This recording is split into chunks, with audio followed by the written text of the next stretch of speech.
He signs the papers like he signs deals, deliberate, public, smiling where cruelty is required.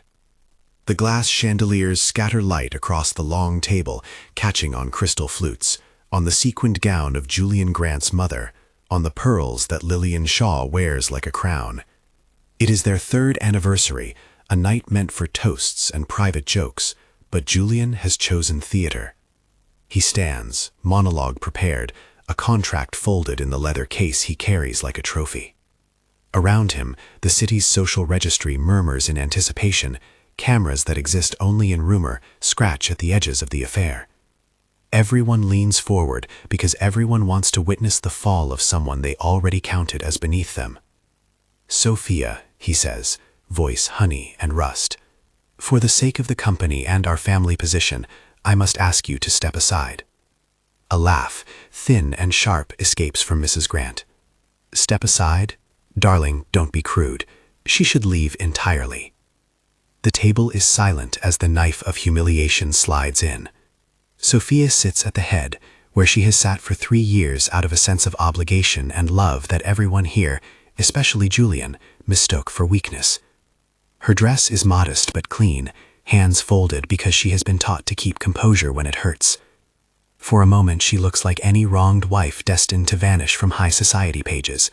That's the image Julian wants the world to see. He opens the case with the same flourish he uses to unveil new investors. The divorce papers are glossy, already notarized. He reads the clause aloud, each word another public currency. The murmurs rise to a rustle that feels like wind over dry leaves.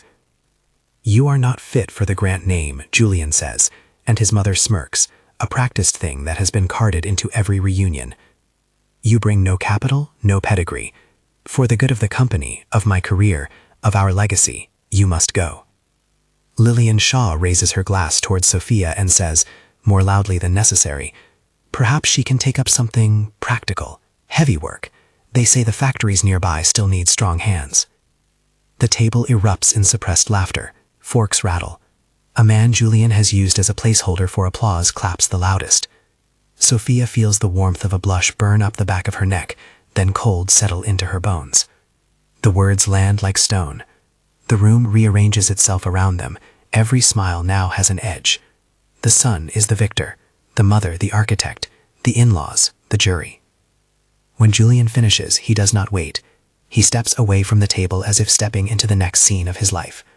The microphones of the gossip bloggers haven't even begun to flash, but the story is a comet, immediate, bright, damaging. He smiles at reporters as he would at shareholders. The air is thick with the idea that Sophia will go quietly, that this is the end of something small, a wife replaced by convenience. He has calculated everything, except one thing: Sophia's quiet refusal to be entirely defined by what she is told in a room full of people who profit from her humiliation.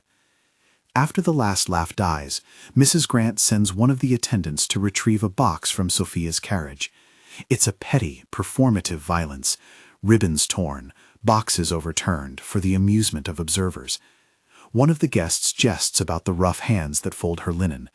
Another says cruelly, "Maybe she can haul cement for the estate, like a proper laborer's wife." The word cement ricochets through the table. The insult is not random. It is a reminder of rank, of where people like Sophia supposedly belong. A tray is knocked from an attendant's hands at some point. Who pushed? And Sophia's wrist catches the silver. She steps off balance, ankle turning, a sharp pain that steals a hot breath from her lungs. For a second she is aware, absurdly, of the way the chandelier hangs, of the pattern of the carpet beneath the table. Pain pulses up her leg and through her face.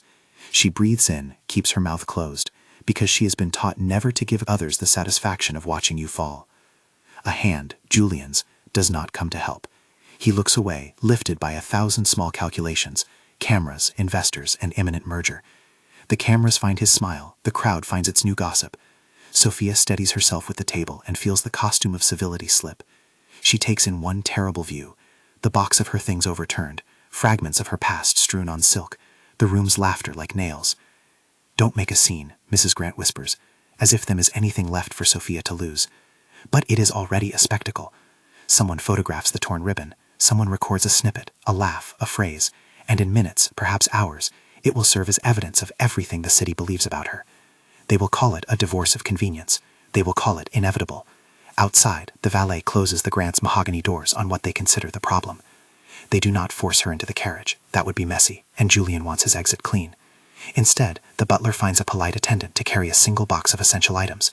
Sophia is directed to the rear door and given a curt nod that is more dismissal than respect. On the cobblestones, breath smells like rain. A line of servants watch as the carriage bearing Sophia's things, less than what the family owns in a month, clatters away. The couple of friends who had once wondered about Sophia's loyalty have already sided with Julian. They have flipped the script that once painted her virtuous into one that presents her as a liability. The press that will feed on this moment are already assembling their stories. Murmurs of the night follow her like a shadow. At the small hospital emergency, the fluorescent lights hum. The doctor says something clinical about a sprained ankle. The nurse tapes the soft, pale bandage into place with practiced hands. Sophia tastes metal and old sugar, not from pain, but from the salt of held-back tears. She lets the doctor examine her and listens politely as he suggests rest, ice, minimum strain. He mentions counseling, a word that feels like a polite suggestion to step down from the world. She nods. She allows them to treat the surface while something else settles beneath her ribs. Not fear yet, but a culpable, slow-burning indignation that refuses to be theatrical. On a bedside table, a glass paperweight catches the fluorescent light and refracts it into colored shards. It reminds her, absurdly, of the chandelier. Expensive things refract truth. Later, she will remember the paperweight because it sits in quiet contrast to the evening spectacle. The world will see a broken woman. Inside, a ledger is being balanced in secret.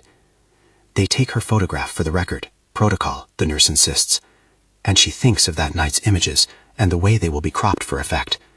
She imagines the headlines, "Wife cast out as husband rises."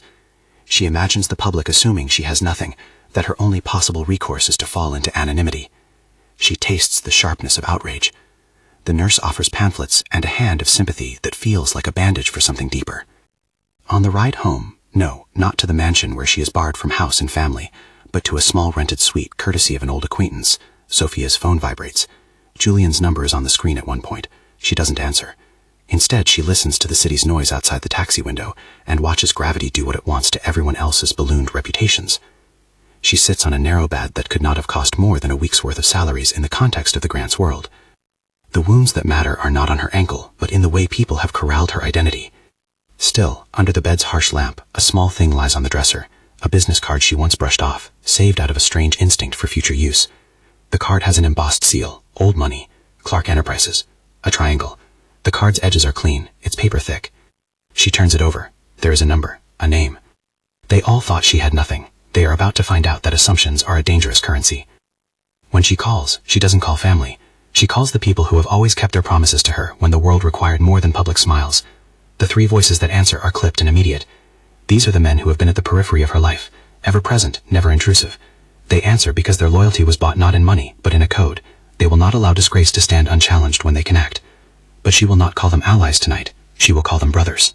She needs names, organization, legal shields, and she needs the code of men who move in shadows of public affairs and know how to make the high towers tremble without swinging a fist. She dials. "Ian," she says when the first line connects. His voice is low. He has always spoken with economy. He was a bodyguard once hired for a quiet employer and never forgotten her face. "I'm not asking for your sympathy. I need you to do 3 things." She does not mince words.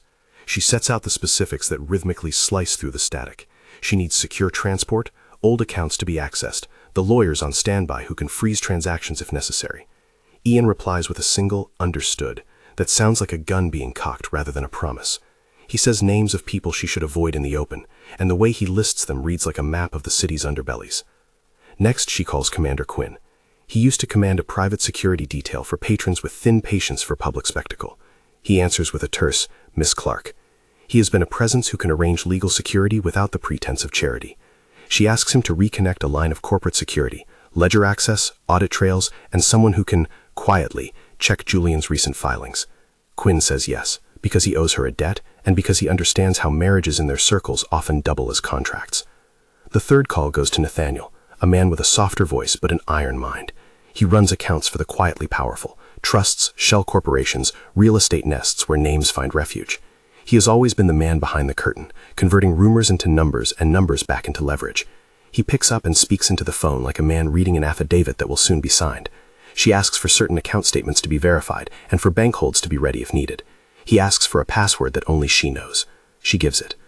Before she hangs up, she says this: Ian, Quinn, Nathaniel, 3 sworn brothers. They are my protectors and allies. Any blood relation is indefinite. I trust them with what matters. It is a small, efficient explanation. She needed to define the relationship so that when others ask in future, when the social pages wonder at the sudden force behind the woman they assumed was empty, there is no ambiguity. These men are not relatives in the sense of family tree. They are kin by oath. A single cold vow hangs between them then. I'll make him pay, she says, the words deliberate, not loud, but like a hammer resting in someone's palm. It is not a call to violence. It is a promise of consequences. Make him pay means ruin his standings, the contracts, the carefully cultivated smile he wears to shareholders. It means reclaiming the dignity that was taken in front of witnesses. It means recalibrating the ledger of their city. Ian replies, we move tonight. In those hours, while the city's gossip mills take the Grant family's version at face value, Sophia becomes a study of calm and precision. She drafts a list of ties, names connected to the Grant's latest deals, lawyers, investors, contractors, people whose interests are fungible if the wrong leverage gets applied. She writes down dates, phone numbers, memories of offhand comments Julian made about a bridge loan or a side company. It is forensic work, not revenge. Then she calls one more person. This number belongs to someone whose presence will be a ledger-shifting variable, Maxwell Ford. Maxwell answers with a slight warmth she has not expected to feel tonight.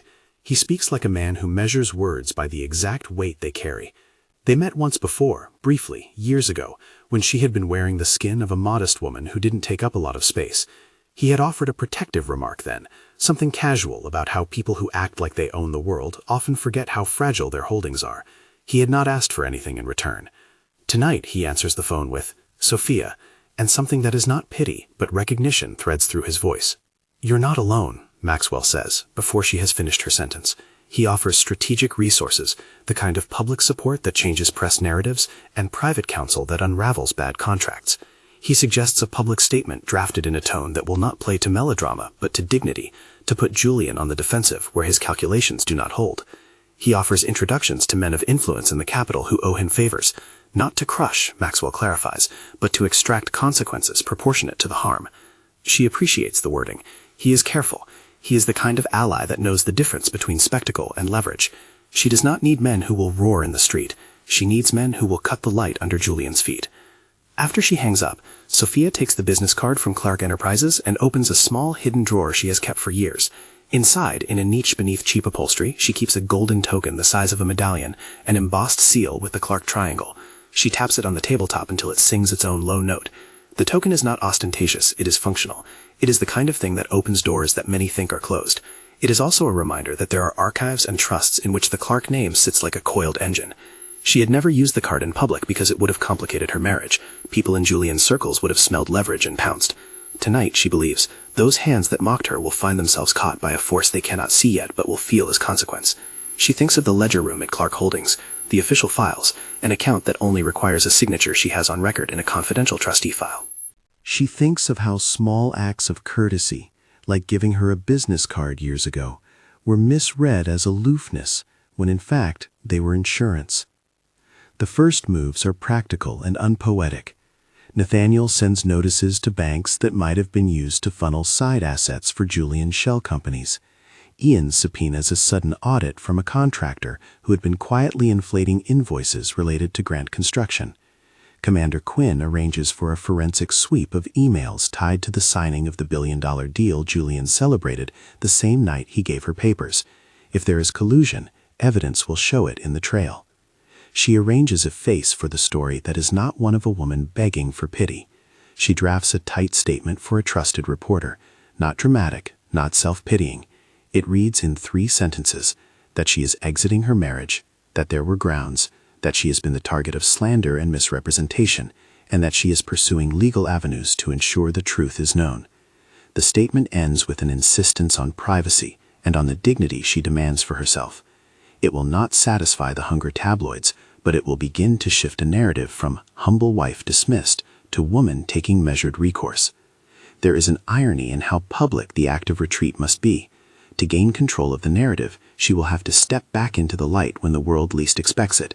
For now, though, she moves like a chess player adjusting pieces, not like a woman in tears. The next morning, the Grants wake to a city that has already decided its story. Gossip columns run thin, predictable headlines, and talk show hosts treat the divorce as entertainment. A few influential bloggers post pictures of the torn ribbon and call it a metaphor. Julian wakes to praise for his decisiveness. He meets with his board and accepts accolades. The billion-dollar contract he signed is lauded as the coup of his career. He posts a photograph of himself and the lead investor, their smiles perfectly aligned. He does not see the small things that begin to move overnight. The quiet email from Nathaniel to one of the banks is a line item in a later ledger. The discreet phone call from Ian to a minor shareholder begins a conversation about oversight. The person Julian believes to be secure in his orbit begins to receive calls, polite at first, then sterner, about disclosure and legality. People who once whispered they would never back Sophia now find their comfortable chairs slightly less warm. In the suite, Sophia cuts a dress thread and does not notice the motion.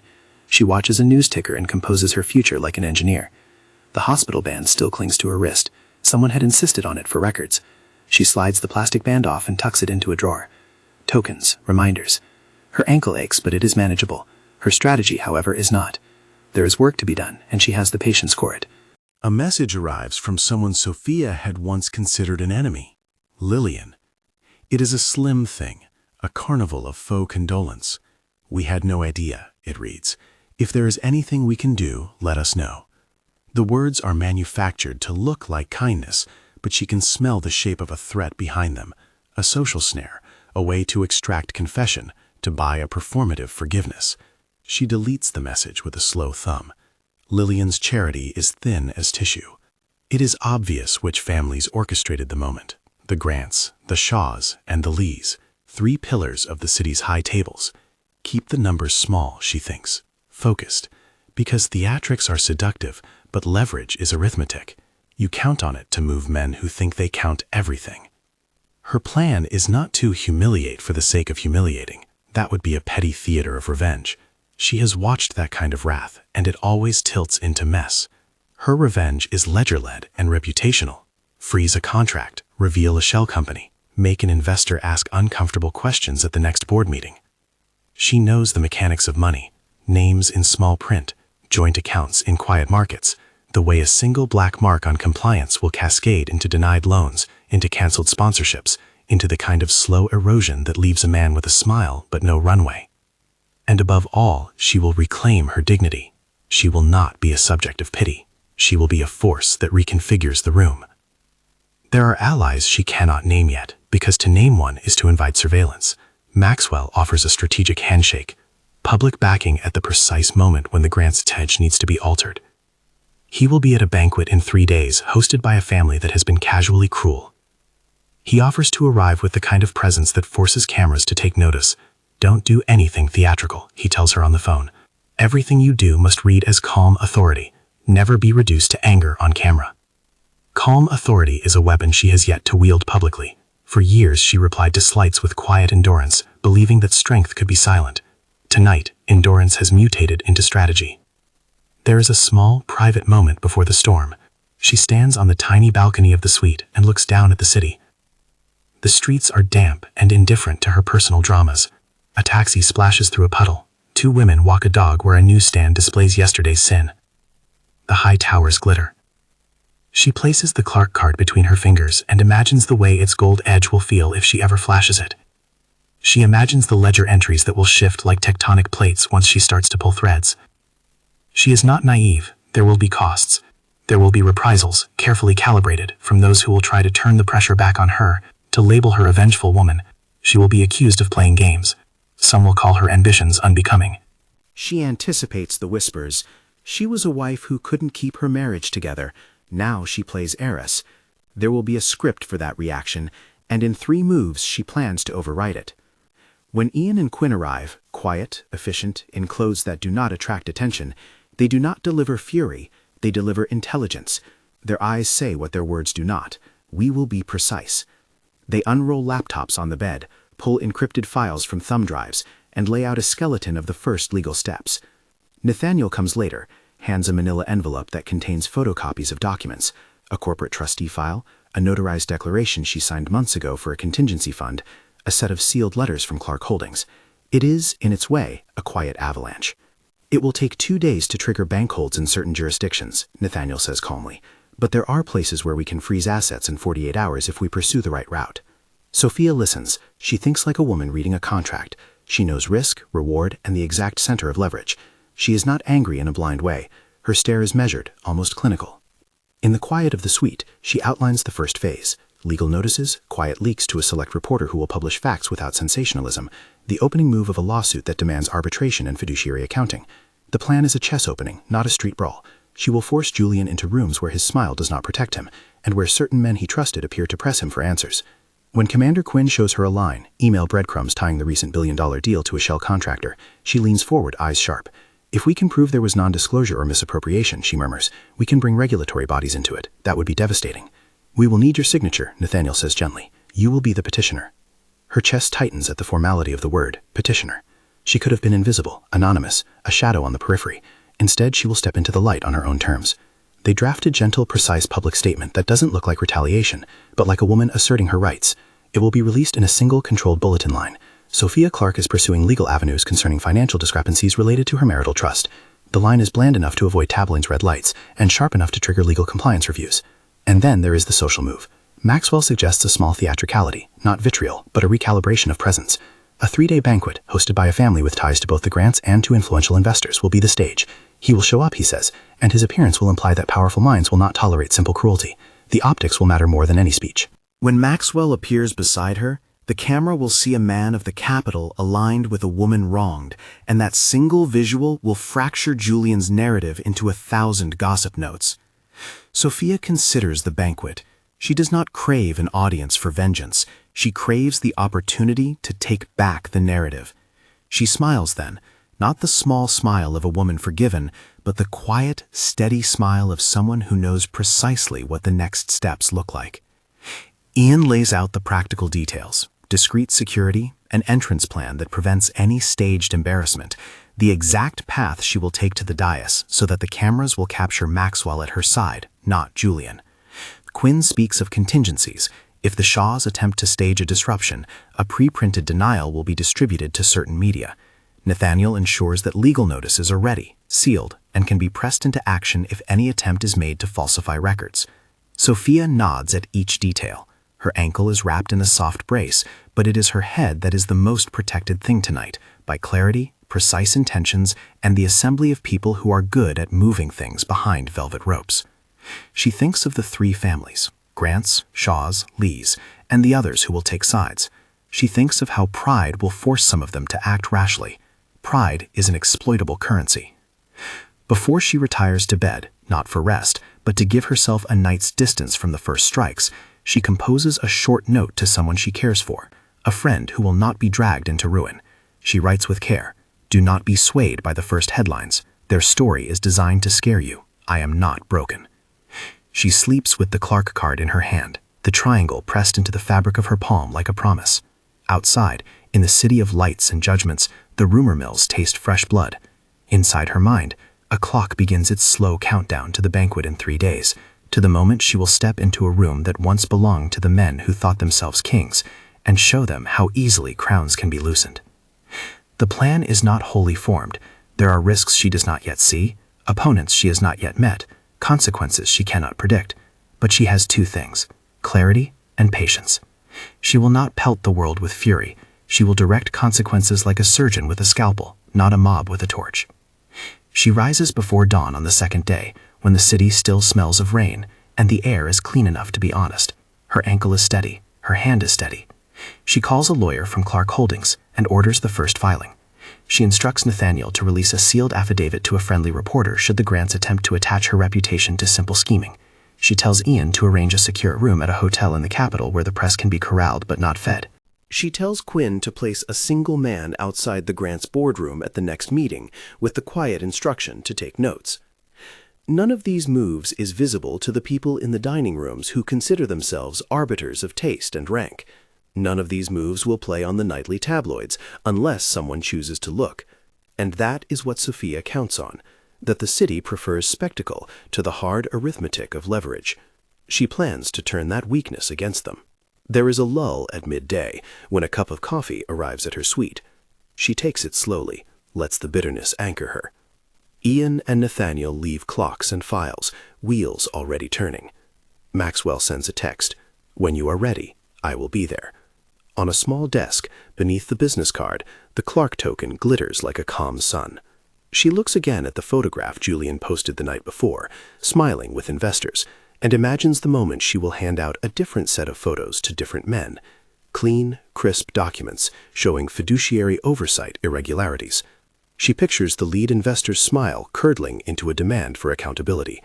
She pictures the room where Julian will be asked the kind of question no PR campaign can easily answer. They had expected a broken woman. They will get a woman who refuses anonymity and whose method is patient and surgical. Her phone buzzes. It is a message from a socialite who once tried to shame her in public. A clipped, self-righteous sentence offering false sympathies for both sides. Sophia types nothing in reply. She thinks of the banquet in 3 days, and of the way the cameras will frame Maxwell on one side and Julian isolated on the other. She thinks of the disharmony that will ripple when investors begin to whisper about audits and when contractors find their accounts frozen. In her drawer, the subpoena drafts wait like soldiers behind a thin curtain. The plan has begun, and yet there is more to be done. At dusk, when twilight nets the city in blue, Sophia walks out of the suite and into a private car arranged by Ian. They drive past the Grant mansion, past the glittering towers, and the lights of the elite pulse like a battlefield she has chosen to enter. The car is quiet enough that she can hear her own breath. She watches the Grant home recede, and a peculiar satisfaction, controlled and cold, settles in her chest. For the first time since the banquet, humiliation feels like a starting gun rather than a trap. The first phase is set. The pieces are moving. The men who once tolerated her are about to find that tolerance costly. She thinks of the 3 men she called, of the Clark token in her palm, of Maxwell's cautious promise. She thinks of the ankle that had been hurt on a night that will long be used in books of gossip. Pain is a small price, she decides, for being the author of the ledger.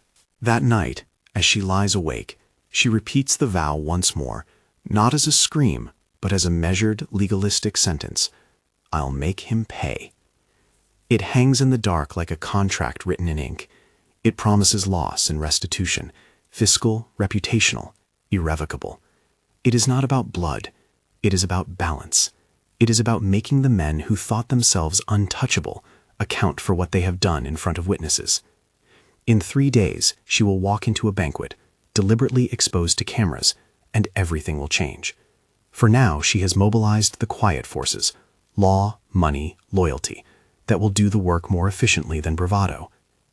Outside, the city moves oblivious, and in the suite, files shuffle like the footsteps of men who have a job to do. The countdown to her return has begun. The first stones are set.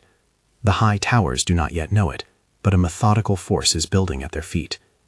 Dawn comes with a thin wash of gray that softens the city's hard edges. Sophia moves through it like someone rehearsing a role she has already written in her head a dozen times. There is no theatrics in her step, only the steady, deliberate pace of someone who has counted every risk and decided it is worth taking. The Clark token sits heavy in her palm, an instrument and a promise at once. She tucks it beneath the lapel of a modest, impeccably tailored coat. The ankle brace peeks from beneath the hem, a small reminder that every wound can be worn as proof, not weakness. The first event of the day is exactly the kind of spectacle Julian loves, the public signing for a glossy new subsidiary, Grant Engineering and Partners. A ribbon-cutting press wall, a line of microphones on the dais, investors with immaculate suits and softer smiles. Julian will stand at the center and show the city how well he fills the room. He will pose with a fountain pen that looks like jewelry. He will shake hands with men who measure loyalty in minutes and dividends. Sophia arrives at the venue ahead of schedule, not to confront him in a rage, but to set a trap of choices. She has not announced her presence. She prefers the optics of quiet authority. Ian's man opens the service door for her with a nod that is more reconnaissance than courtesy. Quinn has arranged a thin perimeter of security that looks like a caterer's staff and a set of bored interns. Nathaniel has fed a single tightly placed tip to a reporter known for sober pieces on corporate governance. Maxwell has let it be known he will attend, but not until the moment the room needs the gravity of his name. She walks the perimeter, hands clasped where cameras can still see elegance and not pleading. A clerk recognizes her from charity events, offers a sympathetic nod that is already a concession. Sophia's face is serene. Her expression, for now, is the face of someone who has not been reduced by a private grief. Cameras collect the image, their lenses hungry for the familiar sad arc, but the story she plans will complicate what they want. Inside the hall, Julian is all practiced charm. He stands at a podium like a man trained for applause.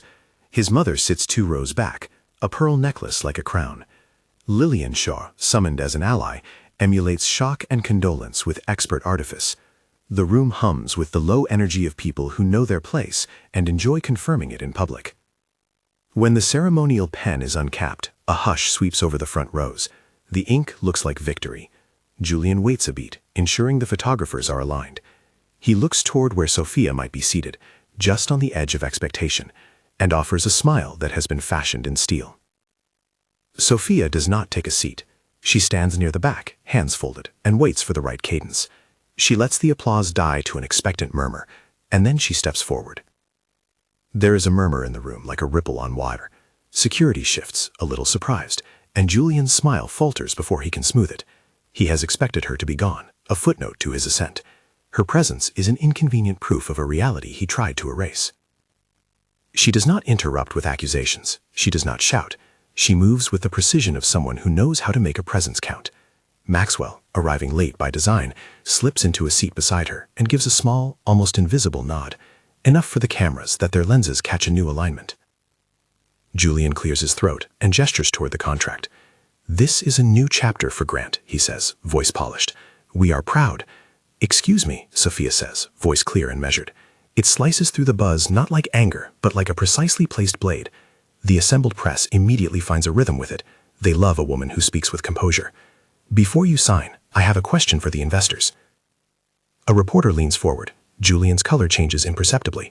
He is used to those who circle, fawning and obedient, not those who place inconvenient demands in front of shareholders. "Miss Clark."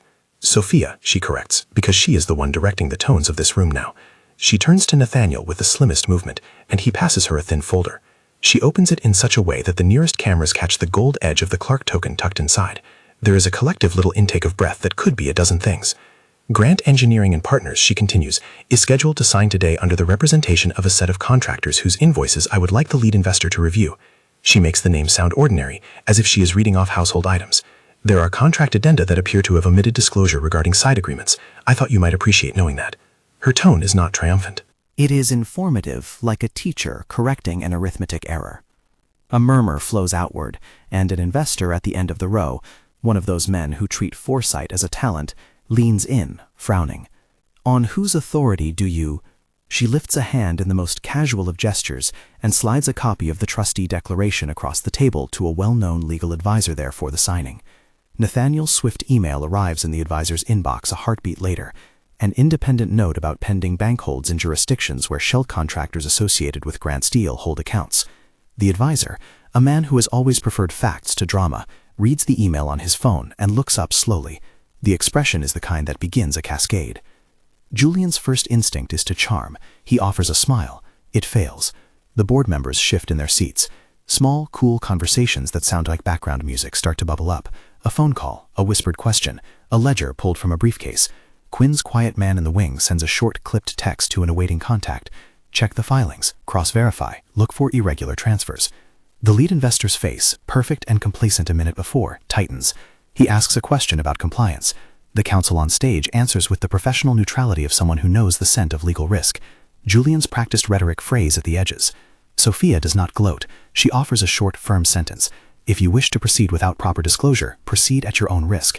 If you prefer to be assured the records are clean, my team will happily provide full access." She nods to the advisor. The advisor nods back, the way a man might have stepped a box he had been told contained an expensive object, but suspects it might hold something else. The signing is delayed.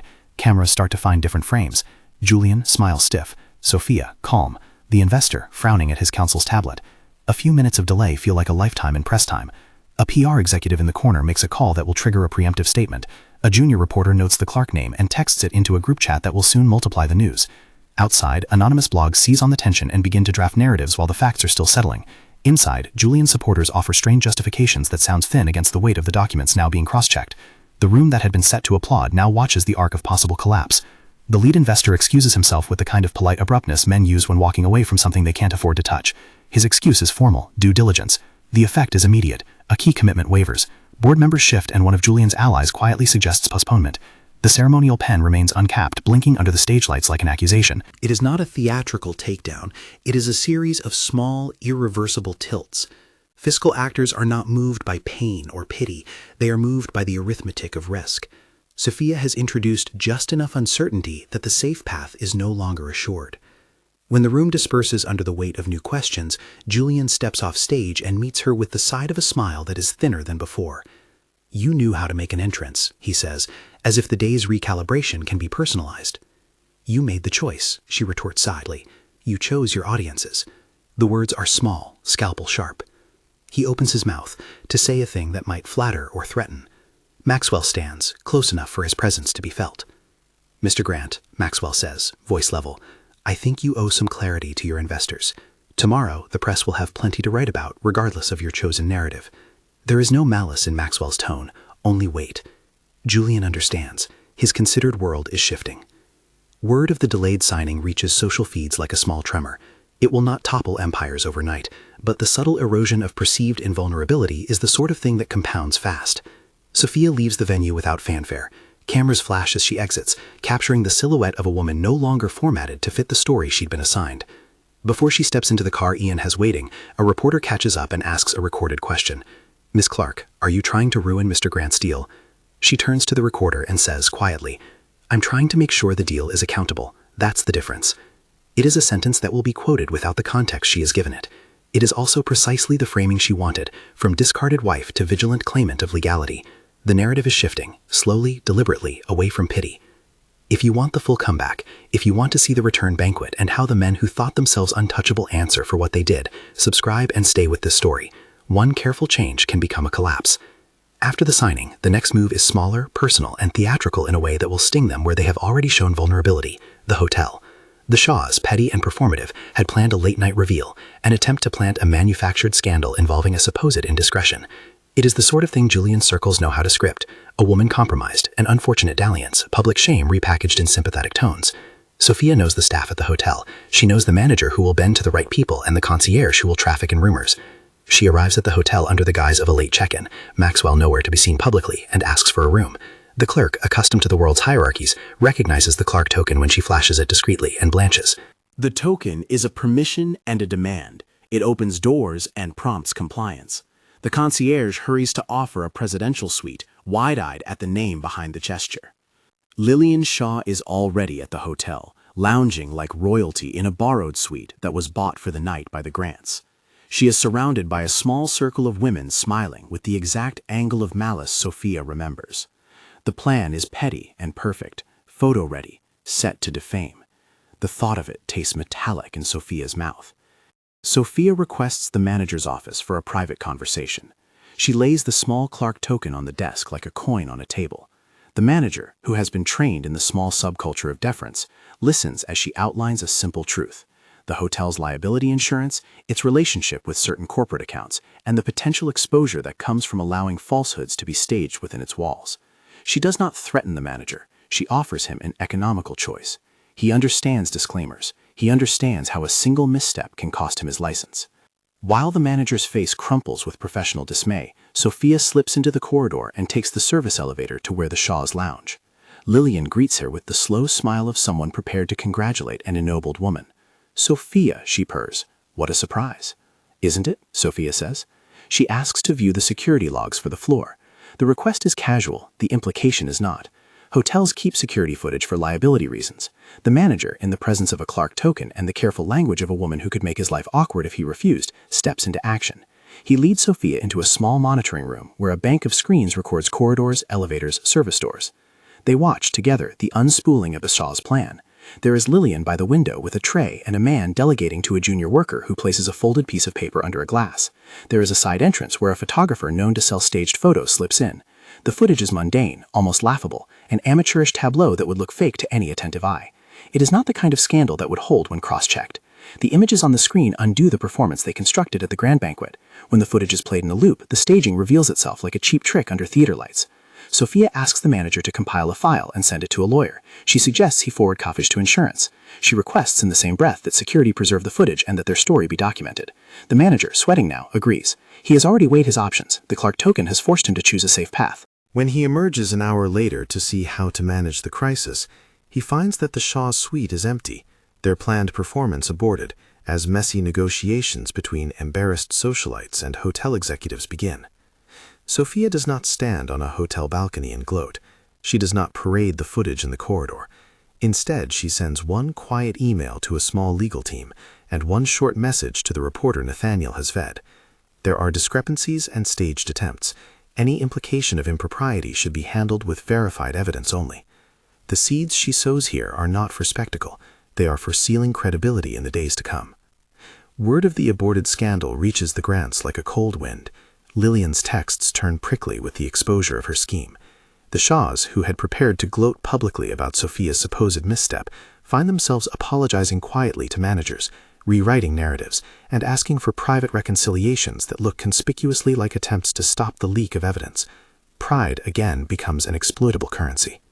The days blur into a sequence of small legal motions and reputational pressure points. Nathaniel's notices ripple through small corners of international banking.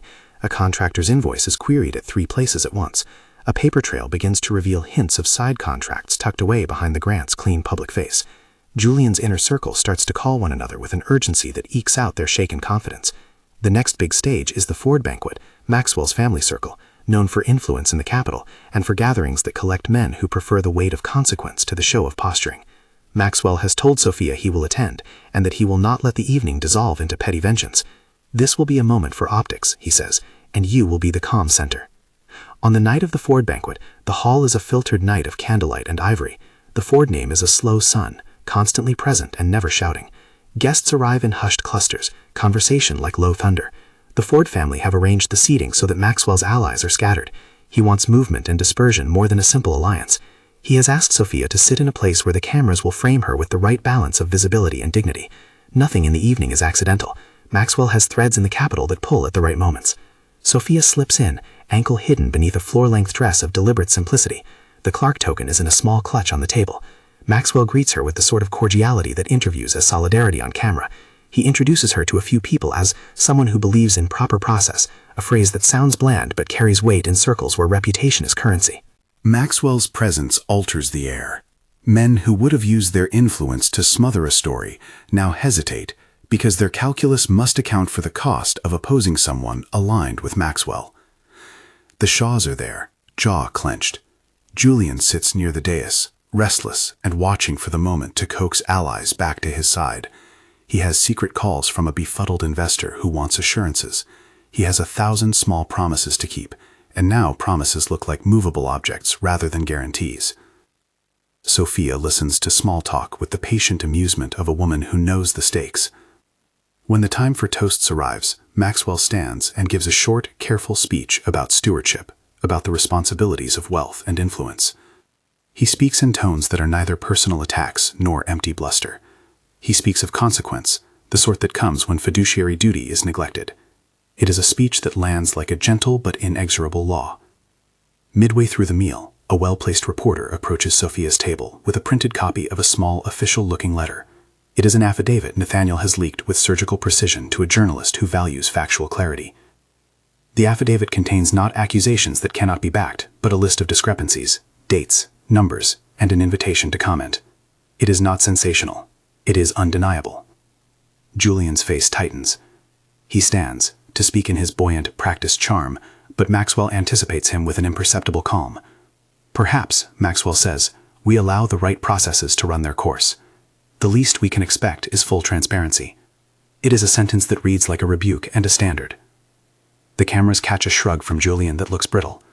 He tries to redirect the conversation to grander company achievements, but the rhythm of doubt has already been introduced.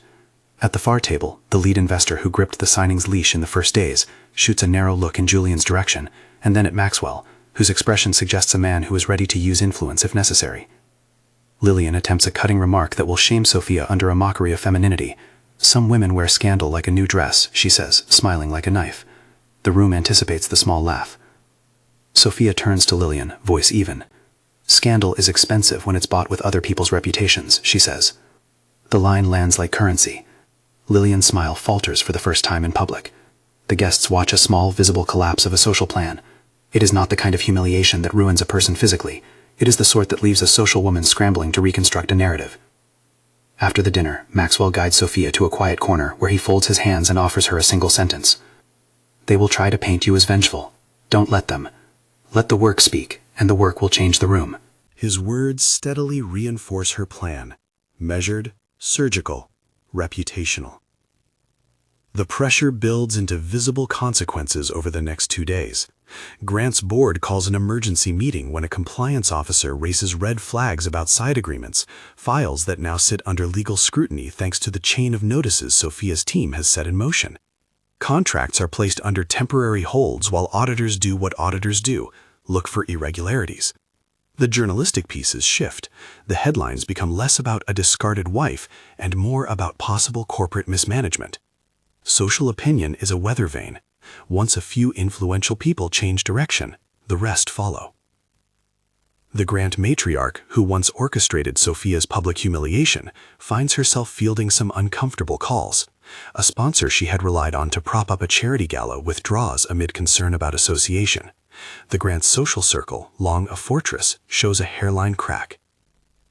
The scene that accomplishes the most stylistic humiliation is not a shouted confrontation, but an invitation issued to the Grant family. A legal notice requesting a formal accounting of financial decisions in connection with the billion-dollar deal Julian celebrated the night of the divorce. The notice is polite, precise, and devastating. It does not accuse in a colorful way, it demands documents and answers under penalty of regulatory inquiry. The board's legal counsel meets and mutters the phrase all men in such positions fear, "We need to comply." Publicly, the Grants are forced to respond with a press release that reads like damage control, an assurance of cooperation, and a polite defense of their integrity. Internally, the board is shaken. Small shareholders begin to ask questions. The lead investor demands clarification. A cascade of very pragmatic consequences begins, the kind that erodes runway, margins, and the presumption of untouchability. Through it all, Sophia keeps to her principles. She does not gloat. She does not leak private details for sport. She files what needs filing, serves notices, and lets auditors do their work. The elites find themselves in rooms where spreadsheets matter more than charm, where lawyers ask for emails, and where that single flippant comment Julian made years ago appears on a chain and can be read without context for the casual cruelty it once carried. Her support system, the 3 brothers she called in the beginning, Ian, Commander Quinn, and Nathaniel, operate like skilled technicians. Ian ensures no staged embarrassment appears in the public path she must walk. Quinn ensures the legal security foundation is steady. Nathaniel ensures the financial levers are pulled just enough to apply pressure without leaving pockets open to reprisal. They are, in that moment, kin by oath and action, indefined in any biological sense, but unambiguous in loyalty. The family who had set their teeth against her, Grants, Shaws, Lees, begin to scramble. Some call for private appeasement, whispering apologies that require no sincerity and offer little consequence. Others push back. Pride has its own fevered responses. A few suggest a public show of contrition in the form of a donation to a charity, an old social balm that reads like virtue but costs little. Sophia refuses the small gestures. She wants restitution that means something, an official retraction from Mrs. Grant, a public clarification of the events of the anniversary banquet, and compensation to cover reputational salvage. She is not out for petty vengeance. She wants the ledger to reflect the wrong that was done. Her demands are legal and proportional. They require certain people to sign and certain companies to issue statements. They force the Grants to go beyond empty hospitality. Julian is furious in the private ways that men like him express fury, by calling board members, by offering arguments to investors, by attempting to arrange backroom deals. He attempts to present counter-narratives, claims about her motives, hints of instability. They are met with the one thing his style has never been prepared for, hard documentation. When a man tries to call a favor, he is met with a copy of an affidavit or a ledger entry. When he attempts to charm, men on the other end of the line ask for proof. Charm is a currency that depreciates fast against the hard accounts she deploys. A public moment that crystallizes the shift occurs when a small regulatory body announces a preliminary inquiry into Grant Engineering's accounting practices. The announcement is a dry, official thing, but it is the sort of sentence that changes boardroom conversations. Julian's supporters rally in private, voices pressed to urgent tones. The Grants hold a hurried consultation and then issue a statement promising cooperation. The tone is different now. It is subordinate, not triumphant. Sophia watches as the men who mocked her begin to rearrange their world to accommodate this new pressure. It is not cruelty, it is justice the way she has always wanted it, precise, measured, and proportionate. It is a correction of the ledger. The people who once thought their jokes were harmless find that their accounting has been adjusted in a way that hits their pride and their pockets. Yet the story is not over. For all the legal vectors and bank holds, the most potent weapon is still the camera, public perception. Maxwell offers Sophia a final move that will reshape how people see this entire episode. He suggests she return to the Ford banquet stage, but this time as an invited, dignified figure who will not scream accusations, but who will present the truth in a manner that cannot be turned into gossip. He will be by her side when she does. 3 days after the first banquet, the promised return, Sophia chooses her entrance. The room is full of the same faces, but their angles have changed. They are watching now. Maxwell's arrival is the sound of a man whose name itself is a deterrent to careless cruelty. The cameras find them together, Maxwell measured, Sophia poised, and the narrative people expected is already off the script. She does not speak long. She stands, and in a few sentences she offers a small, undeniable truth. She has filed for a formal accounting. She has supplied documents to the appropriate authorities.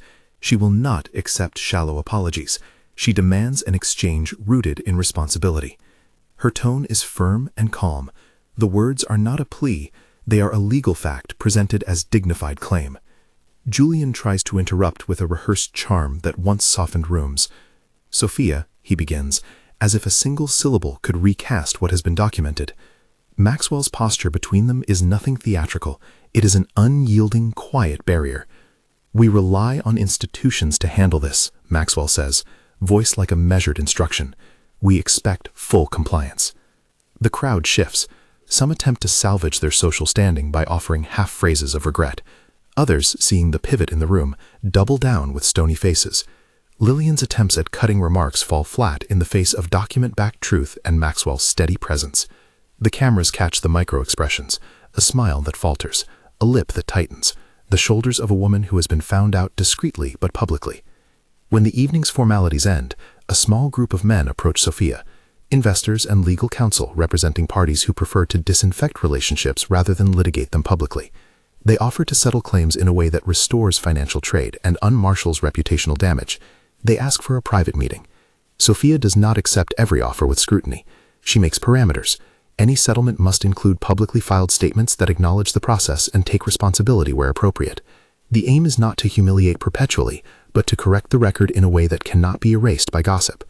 A few of the elites, those who recognize the true cost of association with someone under regulatory scrutiny, choose to distance themselves from Julian and his immediate circle. It is a slow trickle at first, but it becomes visible. A canceled dinner here, a postponed endorsement there. In social worlds, distance is a language of consequence. Julian tries, in private, to salvage what he can. He schedules damage control meetings with lawyers and PR people. He tries to trace who leaked what, who put what in the press. He searches for ways to reframe himself as the victim of a scheming ex-wife who seeks to ruin successful businesses. But the documents are stubborn. They show dates, approvals, and signatures. They show patterns he cannot wish away with charm. Sophia does not revel in his discomfort. She has never wanted to break men, only to rebalance the breach of dignity done to her in front of witnesses. She is precise in her demands and careful in her settlements. She understands that spectacle is a poor long-term plan. The method she chose, a combination of legal process, financial pressure, and measured public presence, begins to produce the results she sought when she first placed the Clark token in her palm. There is one more move, social and symbolic in equal measure, that seals the recalibration. She insists on a formal apology issued by Mrs. Grant in a public letter, measured, without flourish, acknowledging that the treatment she orchestrated was cruel and that it will not be the final word on Sophia's life.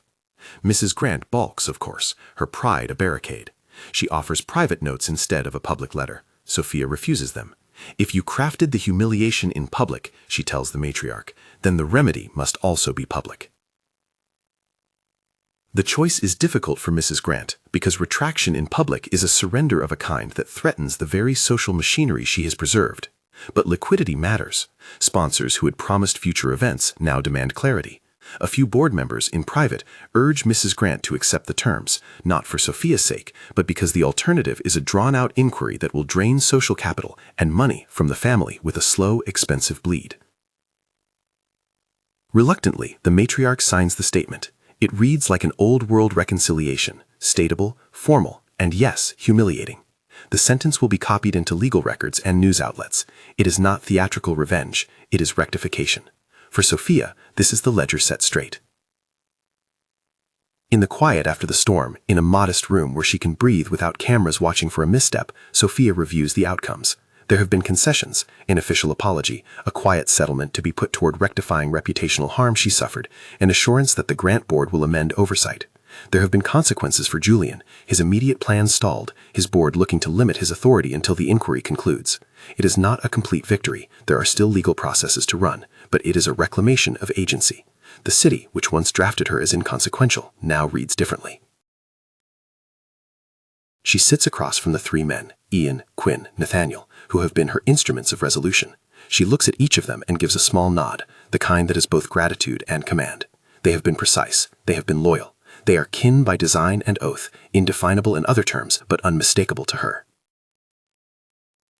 Nathaniel lays out the last items, the transfer of certain funds into a trust she can access for future legal costs, the formal closure of a few shell accounts that had been used to float promises in Julian's orbit, and a set of non-disclosure terms that are strictly circumscribed. You will want this to be quiet, he says, to the extent possible, but the truth will live on in filings and in transactions. She nods. The finality of paperwork appeals to her sense of balance.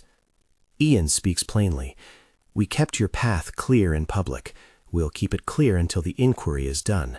After that, you set the terms. Quinn adds, there may be a few reprisals. We'll be ready. They are sober acknowledgments. Sophia values them because they are professional. They are not threats or bravado. There's a moment when she thinks of Julian, of the face that had turned away when her wrist hurt under the table, of the mother who orchestrated the laughter as if it were a performance. The urge to gloat is there, small and human, but she tampers it down. Her aim was never to break a person in a way that reduces her own dignity. She wants restitution and a rebalanced ledger. She stands and walks to the window, looking down over the city that keeps on spinning. The Clark token is in her palm again. She thinks of the 3-day clock she set at the beginning of her campaign, of the banquet, the signing, the hotel set pieces. She had promised a return, and she had made that return count. The city has adjusted. The men who thought themselves safe are now cautious in ways that are visible. She says, not loud but fully present, I'll make him pay. The sentence is not a scream. It is a legal and reputational vow repeated as if reciting a clause. It is not about blood or harm. It is a promise that consequences will be proportionate and that those who orchestrated humiliation will answer for what they did in front of witnesses. Her voice carries a calm finality. The men who stand with her, brothers by oath and choice, take in the sentence like a contract. Maxwell, who has observed her the whole time with an inscrutable expression, steps closer. You did not sacrifice your dignity, he says. You reclaimed it. His voice is the kind that shapes headline frames without needing to court them. Sophia allows herself a small, satisfied tilt of the mouth. The work is not all done. There are hearings, there are inquiries, there will be more negotiation, and she knows the long game is not over, but the immediate ledger is corrected in a way that will be remembered. As the night closes, Sophia drafts a final note to herself, not a social posting, not a public letter, but a private set of instructions. Maintain the course, attend hearings, speak only in facts, accept nothing that does not correct the public record. Legal counsel will handle the rest. There will be no tabloid battles that trade dignity for attention. She wants the city to know that she is not seeking spectacle, but settlement.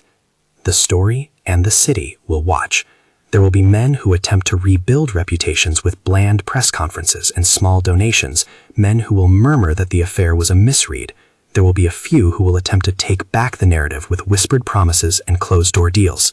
But the evidence, the record, the cautious support of influential allies, and Sophia's own unyielding calm will make their task harder than it would otherwise have been.